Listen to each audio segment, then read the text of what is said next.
I don't think his arm is weak as fuck. Like, it would not be like shaking because I'm like, oh, I can't hold this gun any longer. Like, it's due to his emotions for sure. Welcome to The Story Thinker, a Webtoons and Witcher podcast for superfans with scene-by-scene analysis. Featuring sharp co-hosts for a fuller picture, we dive deep into character psychology, relationships, and theories. We'd love it if you could like, subscribe, comment, and rate us on all podcast platforms and social media. For bonus content, you can support The Story Thinker on Patreon. Let's begin.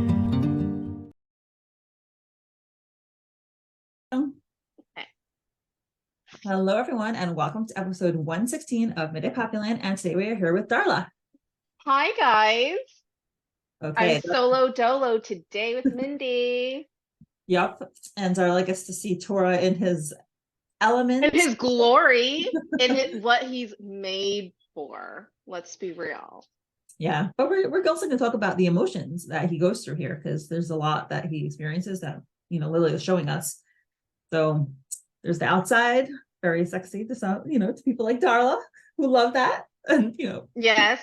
Like, that's just what I live for. But we will talk about emotions too. Emotions count as well. Yeah. All right. All right. So I guess starting with the first panel here, we see some boots absolutely shaking. So literally shaking in his boots, right? Literally, yes, exactly. Literally shaking in his boots. So step. So here we are. Second panel. Going somewhere, bro. And here we see this gun pressed up against the back of this sweating Scharch's neck here. Put that down, Tora. You got some balls pulling a gun on your clanmate in front of your superiors. And here we see him in his glory. You mean pulling a gun on my clanmate in front of his old man? What? Right, Damien? He's staring at me. So here secrets revealed. We have Scharch is apparently someone's son, and who do we see in the background right there? It's Martin. Crazy. Crazy. It sounds as though like everyone knows that he's his son, right? We just were the readers didn't know that Scharch was Martin's son. Right. And do you think there's any resemblance there, Mindy? Not really. They both have like brown hair, light skin. Martin has brown eyes, and what's his name has. Right. I mean, they're both drawn by Lily, so like in that sense they look alike. But yeah, right. Well, reasonably alike. Reasonable. So, okay, here we go. Sucks when it happens to one of your own, huh, Martin? And here we see Scharch sweating like crazy. Mm-hmm. I'm not surprised though that there's like a father-son relationships in the mafia, because I feel like if you're in the mafia, it's kind of difficult to separate your personal life from that. And like you maybe like your whole life is devoted to the mafia, so like your kids are also in it. I don't know. I wouldn't know from firsthand experience. That's just my guess. Like I'm not surprised. Well, yeah, and then there's that nepotism right there too. Like, what is going to happen eventually with Vincent, and then down to Quincy, etc., etc. It's clear, like the bloodline is what really matters at the end of the day in the mafia. Okay, so here we see Vincent, hands on his hips. Tora, what the hell is all this about? Martin absolutely shaking in his boots with like, what is he doing? Like biting on his lip in anger. So before you read the rest of this episode, did you feel sympathy for Martin over here? No, no, I don't, because I don't have any emotional attachment to him. Sorry you got a shit son who's a total double-crossing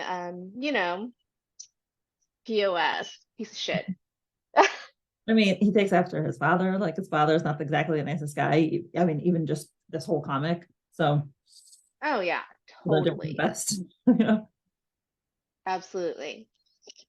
All right, so the next panel we see Tora. Take a look for yourself. And here he has a photograph. We can't see what it is yet, so it's blank, appearing to us as readers and to the clan elders. Here we have the clan elders, Oyun and what's the Ivan. dude's name, Mindy? Uncle Ivan, huh? Uncle Ivan. I was gonna say the skunk guy. All right. Mulan, so Yes. Oh, right. I almost forgot those two are father and son. Are they really? no, I'm Come wondering, is she now. saying, are they really like skeptically? Does she know something that we don't? Like, does she know the I mom? mean, Like, yeah, I feel like for me, like, yes, it obviously the characters are drawn by Lily, but like we didn't know that they were at all related. Like, I don't think they look alike very much. So obviously I would think Scharch would take after his mama. So, and we don't know how she looks like, and who knows if she's gonna appear, you know. But yeah, whatever. They both shitheads are related to each other. All right. Come now, you shouldn't mix personal with clan, Marcus. Look at your boss, Vincent. If he can do it, you can too. His name's Martin, not Marcus. Giggle, banana fanifo fartin. And then I feel like she's like an older lady, and what kind of joke is that? It's like a I mean, you know,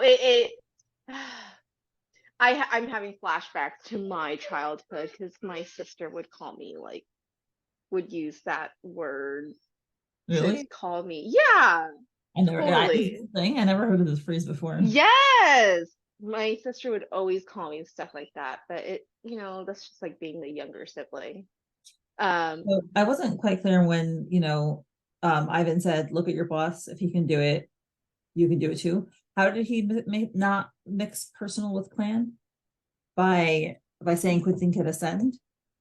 Like, I wasn't quite... I don't know. I don't know. I feel like how is that looking at Vincent as an example? I mean, it's clear that he mixes personal with clan because Quincy is his son. I know, right? That's right? why I wasn't quite clear what that meant either. Like, it's okay. I know I don't read extreme into depth of I'm not like Patty level analysis. I'm more like surface level. Let's look at the hotness.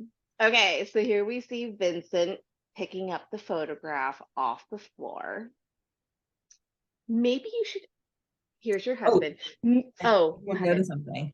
You know how so Vincent responded his name's Martin, not Marcus, which at first I was like, wow, that sounds like a really considerate move on Vincent's part, to like make sure he's addressed by his proper name. But Vincent's not like a nice guy like that. So then I realized he's probably doing that because the Uncle Ivan and Oyun. I keep saying Ulan. Uncle Ivan and Oyun are like putting down Vincent all the time and mocking him with like, oh, your office is small, blah, blah. So he's responding because they're showing disrespect by not even knowing the names of his like most important clan members. Yeah, and clearly dismissing him, like not giving total shits about this rando guy by him. Yeah. Sounds like super offensive. So he's trying to reclaim his dignity. It is, but Vincent kind of deserves it, right? Yeah. All right, so continuing on, we have Vincent picking up the photograph. Which, and by the way, Mindy's is also Tora showing his like dominance because he just threw that picture on the floor for Vincent to bend down and take it. Oh, did he really? I thought it just like somehow like fell. I know, right? Because he's holding it, but then it's on the floor. So it's like, who's making a power move over there? Interesting. So here is Mindy's husband. Maybe you should ask if he's had plans to betray the clan lately, Dad. Who's this man, Scharch? What man? Those photos must be doctored, Vince. We still see Tora with his arm still pressed against the gun pressed against Scharch's head. And then we see Vince still looking at the photograph. Doesn't seem doctored to me, Scharch. Why are you so nervous? Of course I'm nervous. He's holding a fucking gun to my head. Put the gun down, bro. We can talk about this. And then we see like everything is getting dark around him, and like you could tell Tora is getting into like this dark state, and we'll see what happens. But it's like his vision is narrowing. Everything's becoming dark around him. Right. And here's the part where it's like a flashback. So here are Tora's inner thoughts and what he's hearing inside his own head. You wouldn't pull the trigger. I'll tell my dad if you do. Tell your dad? And what's a dead man gonna do for you, huh? My dad's not dead. He's alive. Alive? Are you talking about Vince? So Vince is your new dad now, just because he gives you food and shelter? Ew. And then we see how this evil younger Martin just degrading Tora in this disgusting way. It's so cruel. It's so heartbreaking. Tora once considered Vincent his dad. That's like, wow. I know, like it's so heartbreaking in itself because clearly, back in the other chapters, we learned that Tora was like a street kid. From what we know, apparently he's some like orphan. And Vince picked him up. God knows why, truly, but maybe just to train him into a mafia hitman, whatever. So it's kind of interesting that we see this flashback of his thoughts. And that's also, rich. Oh, yeah, go ahead. How deprived like baby Tora must have been, because Vincent probably was not really that nice to him, but he gave him, like Martin says, food and shelter. So Tora's just latched onto him because that's what kids do. Like they need an authority adult figure in their life to take that parent role, even if they're not the best. Like there's better someone than no one, at least in their minds. So it's just doubly tragic that he's not even being treated well, and he still regards him as a father. Right. I know. It's so sad. But yeah. Sorry, I have my Damien crying at me. And Martin is like such a crazy person. Like who does this with a kid? Like who derives pleasure from bossing around a kid? Only someone who's like so immature and like and someone so pathetic that you feel the need to have to pick on someone literally a quarter of your size. How sad is that? Like, wow, you really stoop that low, Martin. You just suck. You just suck. That's rich. Wait till Vince hears about this. Ha ha ha. And then we have the next panel of baby Tora just crying his eyes out, boogers coming out. He looks so adorable, but it's such a sad situation as well. He's all dirty. He's all dirty. He has a gun pointed at his head. Yes. This gun pointed to his forehead. He's like, no. And it's just so cruel. Who does that? And mind you, it's not a toy gun. This is a real gun. Okay. So traumatizing. Super traumatizing. And then here we see that bang. And so I'm assuming Martin is pulling the trigger with no bullets in it, though, right? So it still makes the sound. Interesting. I thought it was like verbal because it has the quote marks around it. So I thought he was just like boom, like he just said it. I mean, and that's what maybe I'm assuming that's happening. I don't know if Martin is literally saying bang. He could be, Mhm. just for mind fucks with Tora, but he could have easily actually pulled the trigger and not had anything in the chamber. So that's scary in itself too. Yeah, And terrifying. then we have baby Tora screaming, and Martin laughing hysterically. Yeah. I'm giving you training now, kid. Someone's got to teach you what happens when the trigger is pulled. Bang, bang, bang. And we see Tora just crouched, sitting. Oh my gosh, blocking his head in fear. No, stop it. And Martin just laughing hysterically still with that gun pointed to his head. So I think here, Mindy, with the whole narration of someone's got to teach you when the trigger's actually pulled, I think he really was pulling the trigger, Mhm. which totally sucks. That's even scarier. He looks like 4 years old over here. Like, it's Right? the How do level you of do that depravity to a little in him. child? Ugh. Okay, so then we have this blackness. So Tora is his thoughts are just turning black. It's almost like he's losing it. And then we have the quote of "Don't go out, we need you." And we have that flashback of Poppy lighting the candle in that one I guess we call it lantern. I don't know what to call that. In Tora's backyard. Which, oh, this just shows like what an influence she has on him. When he's in his darkest moments, he thinks about her and the light that she brings in his life and the faith that she has in him. Yes. So she totally brings that light in him that keeps him from going on and from not going into that dark side, which that's what we would hate for him to do because, when someone goes black, they're capable of doing anything that's just terrible to themselves or other people. And we want to avoid that. Mhm.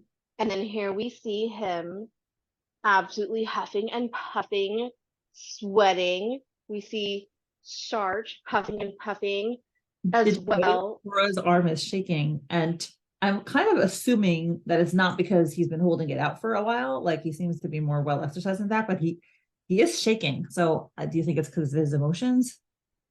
I think it's because of his emotions. I don't think his arm is weak as fuck. Like it would not be like shaking because I'm like, oh, I can't pull this gun any longer. Like it's due to his emotions for sure.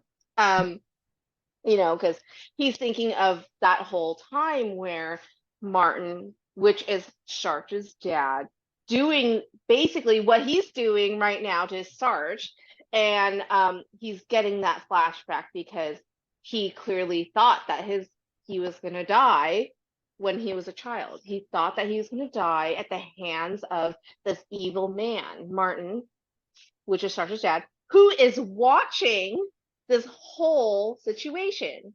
So it's like, Martin is gonna watch his son potentially die at his hand. He definitely did that on purpose. This is his way, 20 years later to get back at Martin for what he Oh did. yes. And that is like crazy energy because I'm like, when you hold like a grudge against somebody, it can last for ages and eternity. And it's like, oh, the fact that he got this moment back is just so Poetic justice. wonderful. Yes, it's just wonderful. Hmm. And then here we actually see the photograph revealed.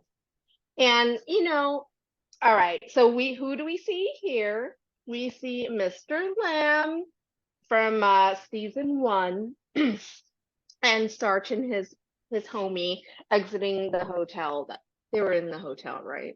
Some hotel area. It's the hotel or the restaurant. a hotel or restaurant, some fancy schmancy place. And That's not that's Chevy's the film. actually, but I think this was the hotel later on. I think so. I can't remember that far back. I'd have to reread for sure. But yeah, that's the photograph that's showing. I thought Mindy was gonna be I thought it was gonna be Gil? you know, his lover. I thought it was gonna be like, oh my God, Tora somehow got a camera in that basement. Oh my God, no, Louise would have been the one to do it. Oh, who's that? Oh, The device. Louise. Yeah. Ooh. Right? And I'm like, maybe that was on the SD card. I don't want to see it. I know. I know most people don't want to see it, but if it does exist, I'm open to looking at it. Maybe a secret garden. I mean, I highly doubt she would, but you know, who knows? Who knows? Make them secret garden. Right? Oh, that would. Well, we know that'd some be people like awesome. Vincent, so Oh, we know Emily. That's her husband. right. I've so far never heard anyone express that level of attraction to, you know, Shark and Gil, but you never know. Well, I'm not attracted. It's mainly for like humor. Yes, that's true. I do think Shark is good looking, but yeah. Yeah. Yeah, most people in this comic are attractive. So Oh yeah. okay, so I guess I'll take over from here. And Vincent's holding this up, and then Shark, at this point, Tora doesn't have his gun on him. Shark says, wait, that man isn't, and then he stops himself and he's all nervous and he's shaking. He's like, and Vincent looks super angry and he starts crumpling up the picture. And Quincy is like, oh, here, not this man. I do beg your pardon. And then he has like this smirk on his face and he says, were you conspiring against our clan with someone else? Ooh, so smart. So smart. I don't get it. Like, what's the problem with him being with Lamb? Like, is there a problem? Well, I think because Scharch was obviously thinking that the photograph was probably of Gil. And so he's like, and so when he finally saw that photo, he's like, wait, that man isn't. I mean, you know.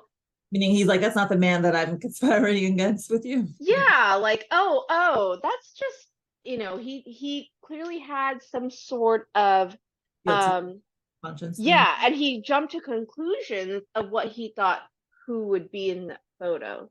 So I think that is probably why Quincy would say something like that.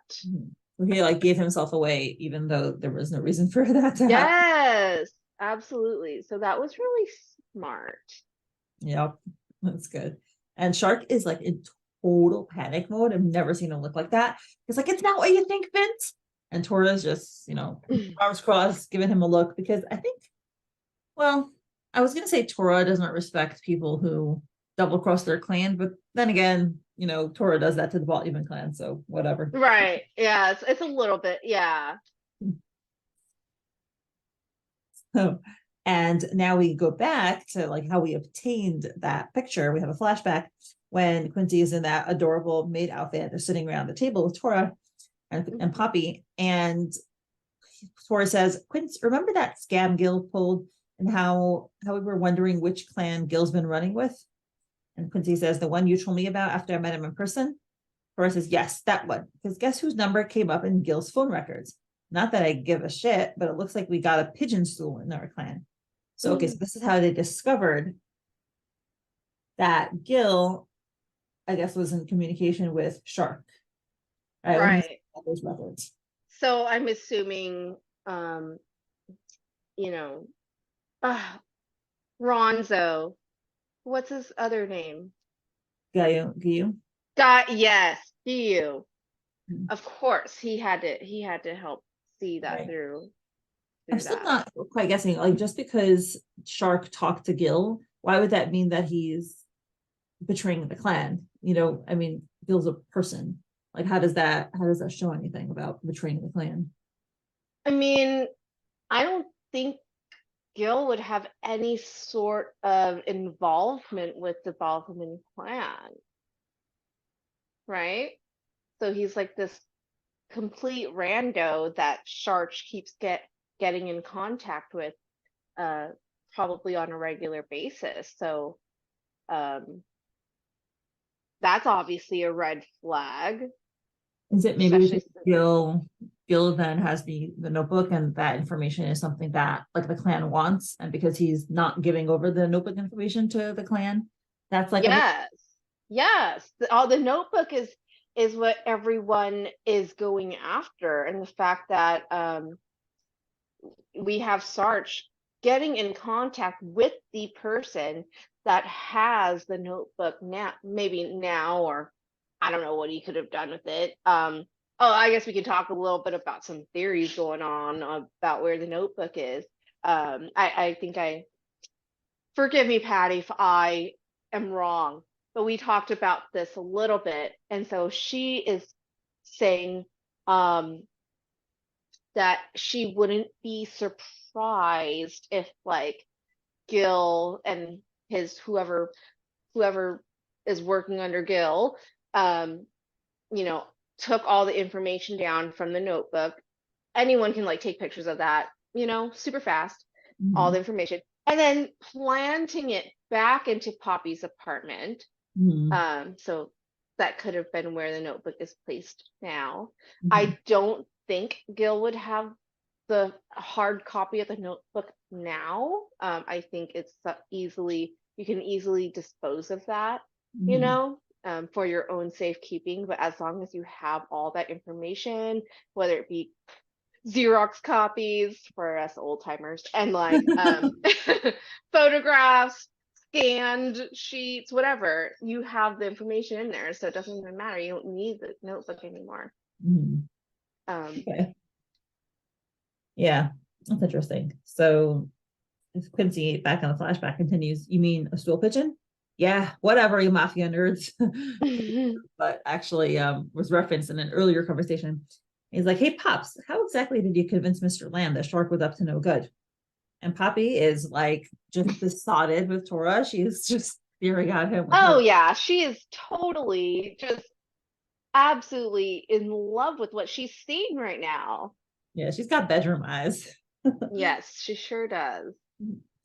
And she says, I took a photo of Mr. Shark and Mr. Lamb outside the hotel and emailed it to Mr. Lamb because Shark looked creepy as heck. Like, I don't really get that, because she took a photo when Mr. Lamb was literally looking at Shark there. Like, what's the difference if there's a photo? He was right there. So, okay. Anyway, whatever. And she said, I think Mr. Lamb saw the photo and figured out the rest on his own. Wait, okay, so, okay, right. Remember that panel that Lily put in that scene when they exit the building? And when they're smiling, where he goes like this? Yes, now I remember. So, okay, so, all right, I know my mind isn't like 100% all there right now, but I wonder, does the photo show this part? Because yes, that's when he looked creepy as fuck. And you know, obviously when he does this, it's like, all right, I'm gonna off this old dude in front of me. So I wonder, it would make sense if that was the picture that she took. So, this photo doesn't have it, but let's just pretend that that's the photo Poppy gave. I wish it did. It would make more sense. It's okay. It's okay. Yeah. But you know what? If Mr. Lamb is any good at reading people like how Poppy is, I think he would have seen the evil aura that's emanating from Scharch from the photo. Maybe he just needed someone external to tell him, you know? Yeah, like, this dude's weird. You need to not be close to him. Yeah, and Tora asked, do you still have that photo? Can you send it to me? Might come in handy in the future. She's like, but there's like a close-up of her face. That's just her face. It's really cute. Super cute. And then Oyun is like, crisscross squeeze.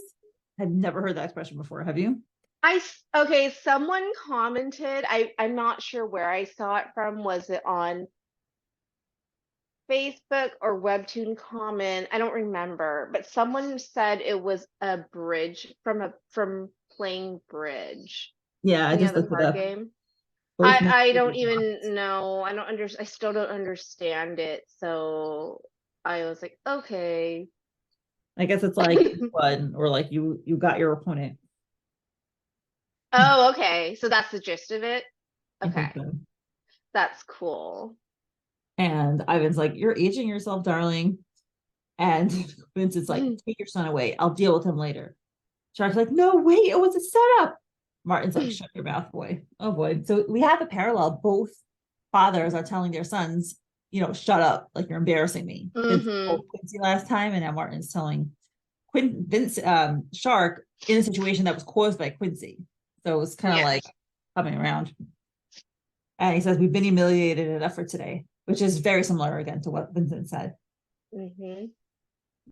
And now some of the guards are like, "Madam, everything okay? We heard the gunshot, but you texted us to stay put outside."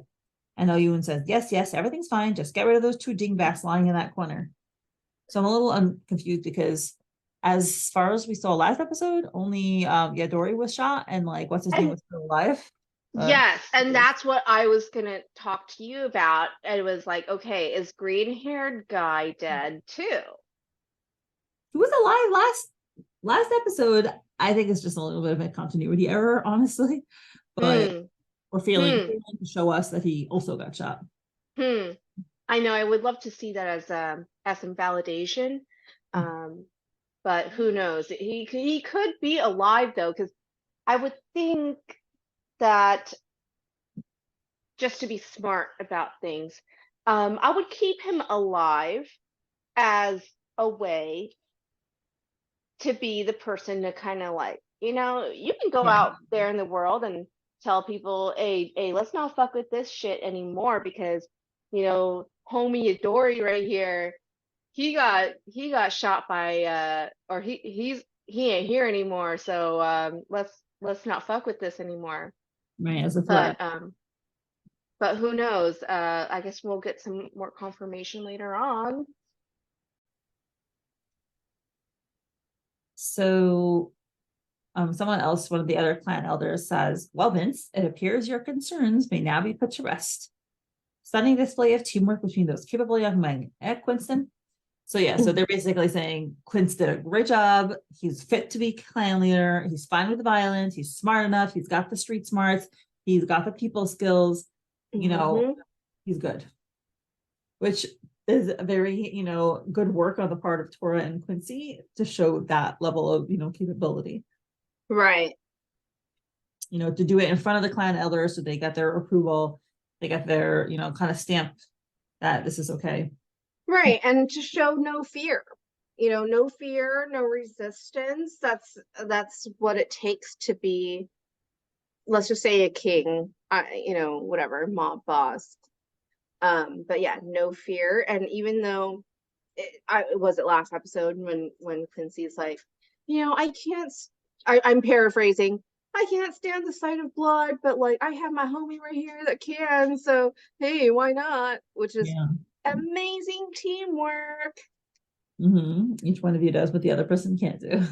Yes, that's such a balance, yin and yang. It's beautiful. Right. I mean, Quincy is like Mr. Bright. Even his outfit is like old light, his hair, obviously. And Tora is like the dark, right? It's like very clearly reflected in their character design. Beautiful balance. You need balance in life, the light and the dark. And Quincy says, "You're most kind, Grand Uncle Luke." And just Vincent is like, oh, his back is towards them. He is feeling edged out. He is feeling useless. He is feeling overridden, out of control. This is like his life falling apart. And the other clan elder says, "This mustn't be delayed any further. We have our plans for our heir. Big plans. Time critical plans. You understand? Yes? All right, so what's that? What kind of plans is he talking about?" Amazing plans. Amazing plans for the future. I wonder if it has to do with Poppy somehow. Meaning like the side of the family that Poppy comes from, which may be clan related. Okay.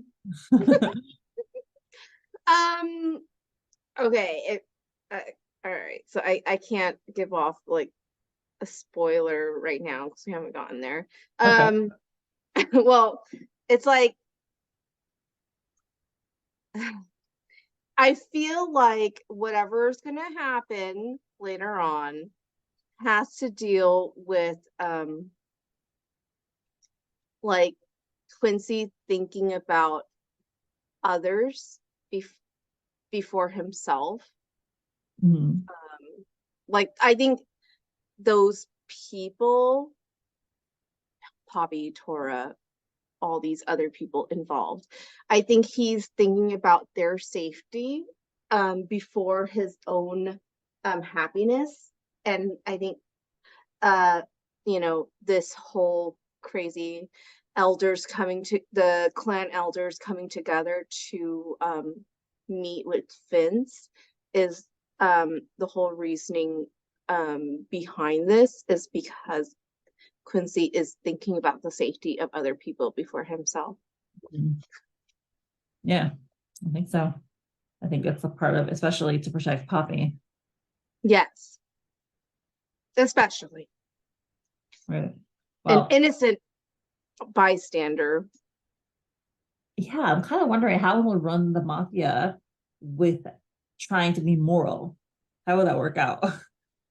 I don't know, girl. I don't think there's really, too much morals when it comes to the mafia, but it's kind of like you have to like put reasoning behind the things you choose to do. Yeah, I guess we'll see.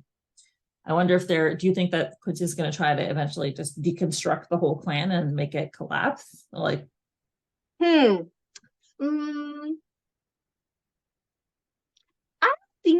don't think he would make it collapse per se. I feel like that's too big of a task to do. But I feel like, like if you think of like yakuzas in Japan and stuff, like there's the famous name is still out there, like it's still there. Their businesses are on buildings and et cetera, but it's like I think Quincy would be more so wanting to change the reputation instead of like dismantling the whole thing. Dismantling the whole thing I think is too big of a task right now. So changing the way it operates also. Yes. I think it makes sense. Maybe using it as a mechanism for good somehow. Yes. Okay, that's cool. But yeah, I think it's also, I'm like looking forward to seeing what this time sensitive plan is. So, and another clan elder says, well, we'll take our leave now, but we look forward to the ascension ceremony. So we'll have ceremony soon. Speaking of which, Vincent, we received news of some leaked video footage scandal within the city. And this is just like so pissed off because he's been trying to get this notebook for forever. And he was like, his whole thing now, this meeting was like, he was going to admonish Tora for not doing it. And he's like, and as our current standing clan leader, we trust you'll take the necessary action to maintain your public image and reputation. Yes. Right, because the other clan leader got totally destroyed with this information from the notebook. Yeah. So he's like, by any means necessary, he has to take care of his image. And Tora now says he's on his phone and he says, I'll take care of this for Vincent by tonight. And Vincent like whirls around. He's like, tonight? So where? Because he's been hounding him forever and he hasn't responded. That's kind of so cute, honestly. Like, I know Vincent is like a bad guy, but it's kind of a cute reaction from him. Yeah, he does. I mean, he's also a handsome gentleman, so it just looks nice. And Tora does not turn around, does not meet his eye. He's just totally speaking from over his shoulder. And he's like, I'll locate and get rid of it. Yeah. Says he'll do it. Meanwhile, you see someone on his right saying, grab his leg. So obviously they're talking about like Dory and maybe Nicholas. Yeah. And then he's like, keep me posted, which is again, him trying to reassert his authority over Tora. Because until now he's been, keeping Tora on a leash. And now Tora is just showing he's totally brushing him off. He's like, I'm not turning around for you. I'm just like barely responding to you. And Vincent's angry and he's like upset at him. He's like, hello, like where's our relationship gone that you're not afraid of me? And Tora just doesn't even respond, just gives him like this little glare at the side of his That eye. sexy side eye. Yep. And he just slams the door. Like, F you, Vincent. Yeah. Yep. And everyone else in the room is just like staring around. And this other person's like, excellent. Looks like Vinny's in good hands with Tora around, which is another insult to Vincent, by the way, just like showing how Tora is a good and skilled at what he does. And it's, haha, that's the way to go, boys. Teamwork. Bygones be bygones, yes. And Quincy is now super worried. And he's like, he's gonna what? Because obviously this was not part of the plan that he and Tora discussed before. So he doesn't know what Tora's gonna do. Yeah. So to quote someone's comment in Webtoons, Tora's going rogue. Yeah, he is. He has a mind of his own right now. And I think he's just at the point where it's like, you know what? D-Day is coming. Yeah, okay. So, all right, my mind is not all there. So it was last episode, right? That Quincy's like, okay, I'm gonna be leader of Baltimore Clan soon, right? Okay, cool. So I can talk freely. So I just think Tora is just, he's all gas, no brakes when it comes to this D-Day situation. Like, you know what? Let's take care of this journal situation. I'm gonna go out there right now. Because I know where it is. Sorry, it's not the notebook. Vince's proof, the video leakage, right? Oh, I think he is talking about the notebook, because the notebook apparently contains information that could blackmail or, malign all the clan leaders. And, he just told him, make sure you don't get indicted by this notebook. Oh, okay. So, but I'm assuming for this, of what Tora is leaving for, it's this, the leaked video footage scandal within the city. So I'm wondering if that's separate from the notebook situation. Well, the notebook actually, from what I remember, it shows the locations of all the video footage. Oh, okay. Because Goliath kept it. Remember that's at like in back of the Waffle House. I think that was one of the locations where he kept the videos. And the notebook just tells you where to find all the footage that he had around the city. Okay. So, Tora is in that mode where he's gonna destroy whatever evidence that he can find to protect. I don't know what he's gonna do. Like, is he gonna fake a notebook? Is he gonna get the notebook? Is he gonna somehow not relate it to Poppy? Like, does he really know where it is? I don't know. I'm so curious. Yeah. And I feel like the notebook it leads to other pieces of evidence too, that they would have to, I think about like RPG games, and I'm thinking of like video games where you have to like go on different missions and like go to different places to get items, or I feel like this is kind of it. Yeah. Like, you have to go to different locations and get this evidence, and then you get to the main goal, which I think is the whole notebook itself. Yeah, it looks like we're finally going to get our hands on the notebook if Tora finds it tonight. And that'll be so cool to see what's in it. It would totally be so cool. And I'm just so excited with like the, finding out more information even about like Goliath too.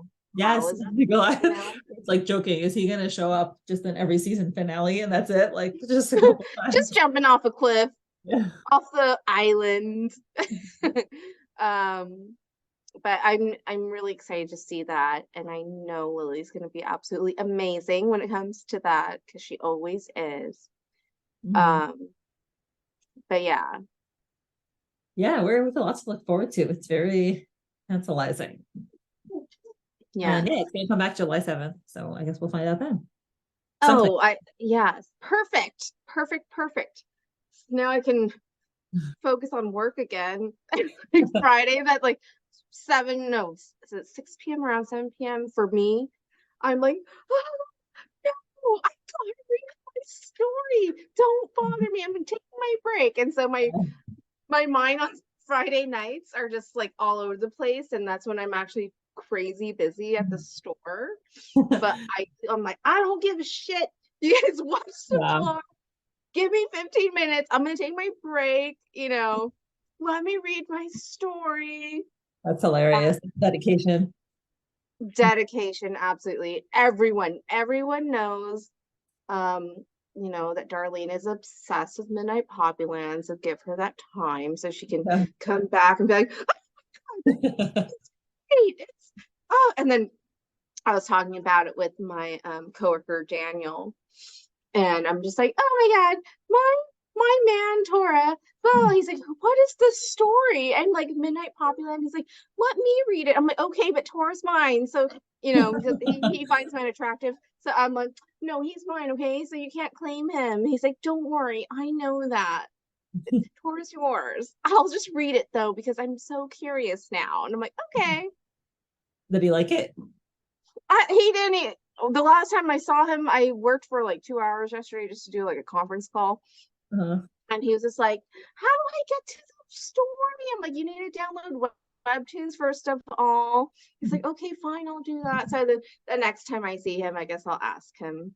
Okay, well, yeah, let us know with the next podcast how Daniel is doing, and if he becomes I'm just spreading the word of the gospel. Midnight Poppyland, the most amazing story. You must read it. That's awesome. I hope he likes it. So what's your favorite panel? I could guess what your favorite panel is, but let's you already know. Okay, let me just go to it real quick. Of course, it's this one.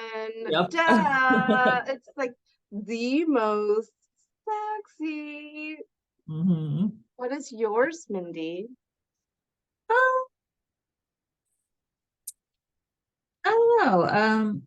I always like to choose something that is different because I like novelty and visual novelty. So I'm going to say Baby Tora, even though it's very sad. Oh, yes.